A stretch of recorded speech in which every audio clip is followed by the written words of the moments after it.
Hello students, welcome in my class. In this module we learn about biotechnology. Biotechnology के बारे में इस video में हम आपको कुछ रोचक और महत्वपूर्ण जानकारियाँ देंगे। अगर आप आजकल मार्केट में जाते हैं तो आप वह सभी फल और सब्जियाँ भी देखते हैं जिनका कि मौसम नहीं है। आपने कभी सोचा है कि ये बिना मौसम के फल और सब्जियाँ कहाँ से आ रही हैं, ये कैसे बनाई जा रही हैं? क्या ये कोई जादू से संभव हो रहा है? नहीं, ये कोई जादू नहीं है, बल्कि यह साइंस और टेक्नोलॉजी के मेल से संभव हो रहा है। साइंस और टेक्नोलॉजी के इसी मेल को हम बायोटेक्नोलॉजी के नाम से जानते हैं। बायोटेक्नोलॉजी जो कि एक बहुत बड़ा फील्ड है, यह बहुत सारे प्रयोग कर रहा है। इस पर नए नए आविष्कार आए दिन किए जा रहे हैं जो कि मानव जीवन को और अधिक सरल और सुलभ बनाने के लिए किए जा रहे हैं। इसके द्वारा नए नए जीएम प्लांट्स बनाए जा रहे हैं, नए नए जीएम एनिमल्स बनाए जा रहे हैं जो कि हमको कम समय में ज़्यादा पैदावार वाली फसलें दे रहे हैं, जल्दी मांस वाले जीव दे रहे हैं जो कि ज़्यादा मांस दे रहे हैं और दूध ज़्यादा मात्रा में मिल रहा है। तो यह सब चीज़ें सभी बायोटेक्नोलॉजी की मदद से संभव की जा रही हैं। बायोटेक्नोलॉजी एक बहुत बड़ा फील्ड है जो कि हज़ारों युवाओं को नौकरी भी देता है। यहाँ पर आप अगर इस फील्ड में इंटरेस्टेड हैं तो आप इस फील्ड में बहुत आगे की पढ़ाई कर सकते हैं और इस फील्ड में जाकर आप अपना भविष्य बना सकते हैं। यह बहुत ही बड़ा फील्ड है जो कि आने वाले समय में और बहुत ज़्यादा ये बड़ा हो जाएगा और बहुत ज़्यादा फेमस हो जाएगा, क्योंकि इतनी बड़ी जनसंख्या का पेट भरने के लिए, इतनी बड़ी जनसंख्या का भरण पोषण करने के लिए हमें बायोटेक्नोलॉजी की बहुत ही ज़्यादा आवश्यकता है। और इस पर जिस तरह से नए नए प्रयोग किए जा रहे हैं, नई नई मेडिसिन इसके द्वारा बनाए जा रहे हैं, उस तरह से ये बहुत बड़ी फील्ड होने वाली है भविष्य में।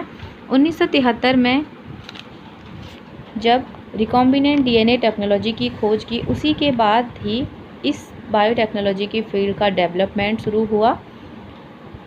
कोरल इरोकी को एग्रीकल्चर इंजीनियर थे, उनको सबसे पहले बायोटेक्नोलॉजी नाम दिया और भारत में बायोटेक्नोलॉजी की शुरुआत करने का श्रेय किरण मजुमदार शाह को जाता है, जो कि बायोकॉम लिमिटेड की फाउंडर भी हैं। बायोटेक्नोलॉजी के कई फील्ड हैं, जैसे ब्लू फील्ड है मरीन के लिए, ग्रीन फील्ड है एग्रीकल्चरल के लिए, रेड फील्ड है मेडिसिन के लिए और वाइट फील्ड है इंडस्ट्रियल एप्लीकेशन के लिए। मेडिसिन के क्षेत्र में इसमें आए दिन नए नए प्रयोग किए जा रहे हैं। बहुत सारी नई नई दवाइयाँ इसके द्वारा बनाई जा रही हैं, जिसके द्वारा कि दवाइयों को और ज़्यादा पहले से बेहतर बना दिया गया है और ज़्यादा सस्ती बना दिया गया है, क्योंकि बहुत ज़्यादा मात्रा और बहुत बड़ी संख्या में दवाइयों का आए दिन उत्पाद किया जा रहा है, जो कि मनुष्य के जीवन को सरल और सुलभ बनाने के लिए बहुत ही ज़्यादा आवश्यक है। इन सभी चीज़ों के लिए हमको जीन्स की आवश्यकता होती है और यह जीन्स हमको लिविंग ऑर्गन से ही मिलता है। जीन्स के द्वारा ही इस टेक्नोलॉजी को संभव किया जाता है। जीन आनुवंशिकी की बुनियादी भौतिक और कार्यात्मक इकाई हैं जो डीएनए से मिलकर बने होते हैं। ह्यूमन जीनोम प्रोजेक्ट में यह अनुमान लगाया गया है कि मनुष्य में लगभग 20,000 से 25,000 के बीच जीन पाए जाते हैं। प्रत्येक व्यक्ति में हर जीन की 2 प्रतियां होती हैं, जिसमें एक आनुवंशिक रूप से माता पिता से उसको विरासत में मिलता है। इस प्रकार जीन्स डीएनए पर पाए जाते हैं और डीएनए एक बहुत लंबा सूत्र होता है जिस पर कि कई जीन्स पाए जाते हैं। 1900 के दशक में अंत में जीनोम एडिटिंग तकनीक का विकास किया गया था। 2009 में एक नई जीनोम एडिटिंग टूल का आविष्कार किया गया है जिसको CRISPR कहा जाता है। इस आविष्कार ने डीएनए की एडिटिंग को और अधिक पहले से सरल बना दिया है, आसान बना दिया है और अधिक फास्ट बना दिया है, जिससे कि डीएनए को एडिट करना बहुत ज़्यादा आसान हो गया है, जो कि डीएनए टेक्नोलॉजी के लिए बहुत ही ज़्यादा ज़रूरी है। अगर हम डीएनए हमेशा लिविंग ऑर्गेनिज्म से हम लेते हैं, अगर हमको मान लीजिए कि जैसे डायबिटीज़ के पेशेंट को इंसुलिन का इंजेक्शन दिया जाता है, तो वह इंसुलिन का इंजेक्शन कैसे बनाया जाएगा? वो डीएनए टेक्नोलॉजी या बायोटेक्नोलॉजी के द्वारा बनाया जाएगा। उसके लिए पहले हमको लिविंग ऑर्गन से वह जीन लेना पड़ेगा जो इंसुलिन बनाने के लिए जिम्मेदार है। उसके बाद प्रयोगशाला में उसमें प्रयोग करके इंसुलिन बड़ी मात्रा में बनाया जाएगा ताकि हम वो डायबिटीज़ के पेशेंट को उसका इंजेक्शन दे सकें।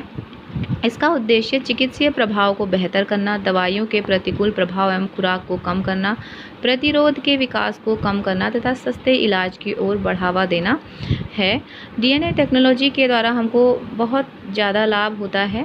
इसके द्वारा जीएम प्लांट्स और जीएम एनिमल्स निरंतर बनाए जा रहे हैं, अच्छी पैदावार वाली फसलें बनाई जा रही हैं, जिसके द्वारा organic colour, organic food items भी बनाए जा रहे हैं, जो कि हमारे स्वास्थ्य के लिए बहुत ही लाभदायक होते हैं, जिसमें कोई हार्मफुल केमिकल्स भी नहीं होते हैं जिससे कि हमको नुकसान हो सके। बहुत बड़ी संख्या में जीएम प्लांट्स, सब्जियां, फ्रूट्स आदि बनाए जा रहे हैं।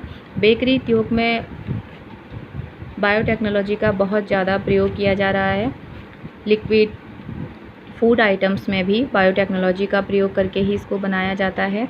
हमको कम समय में अधिक संख्या में मांस उपलब्ध कराने वाले जीव मिल रहे हैं, कम समय में अधिक दूध उत्पादन करने वाले जीव मिल रहे हैं, कम समय में बहुत बड़ी संख्या में फसलें हमको मिल जा रही हैं। अगर 6 महीने में पकने वाली फसल है तो वो 3 ही महीने में पक के तैयार हो जा रही है। तो इस प्रकार ये सभी तकनीक हैं जो कि बायोटेक्नोलॉजी के माध्यम से विकसित की गई हैं। एक इसमें महत्वपूर्ण टर्म्स है जो मैं बार बार बोल रही हूँ, जीएमओ। जीएमओ का मतलब होता है जेनेटिकली मॉडिफाइड ऑर्गेनिज्म, यानी कि ऐसे जीव जिनको कि बायोटेक्नोलॉजी की मदद से उनके जेनेटिक मटेरियल में परिवर्तन कर दिया गया है, इन्हीं को हम जेनेटिकली मॉडिफाइड ऑर्गेनिज्म बोलते हैं। ये प्लांट्स भी हो सकते हैं, एनिमल्स भी हो सकते हैं, जिनको कि जेनेटिकली मॉडिफाइड कर दिया गया है। यह हमारे लिए बहुत आवश्यक होते हैं और अनुसंधान के रूप से भी ये प्रयोग किए जाते हैं। जैसे कि बहुत सारी जीएम फसलें बनाई गई हैं, जैसे बीटी बैगन, बीटी कपास बनाया गया था, और आजकल बहुत सारे टमाटर बनाया गया है भी जेनेटिकली मॉडिफाइड, जो कि बड़ी संख्या में पैदावार दे रहा है। बहुत सारी गेहूं और धान की नई नई जीएम फसलें बनाई गई हैं, जिनको कि हम हाइब्रिड फसलें भी कहते हैं। कभी कभी आपने मार्केट में सुना होगा कि हाइब्रिड खीरे आ रहे हैं, हाइब्रिड लौकी आ रही है, हाइब्रिड कद्दू आ रहा है। तो ये सब हाइब्रिड का मतलब है कि ये सभी चीज़ें जेनेटिकली मॉडिफाइड हैं, यानी कि इनके जो जीन्स हैं या उसको जो डीएनए है उसमें प्रयोगशाला में परिवर्तन करने के बाद, इस पूरी प्रोसेस से गुजरने के बाद ये जो जेनेटिकली मॉडिफाइड प्लांट हैं ये नई फसल पैदा कर रहे हैं, और वो फसल जो फिर परिपक्व हो रही है तब वो हम तक पहुंच रही है। तो इसको आसान भाषा में हम हाइब्रिड बोलते हैं। हाइब्रिड जो कि आप मार्केट में बहुत ज़्यादा सुनने में आता है, जेनेटिकली मॉडिफाइड प्लांट या ऑर्गेनिज्म ये होते हैं।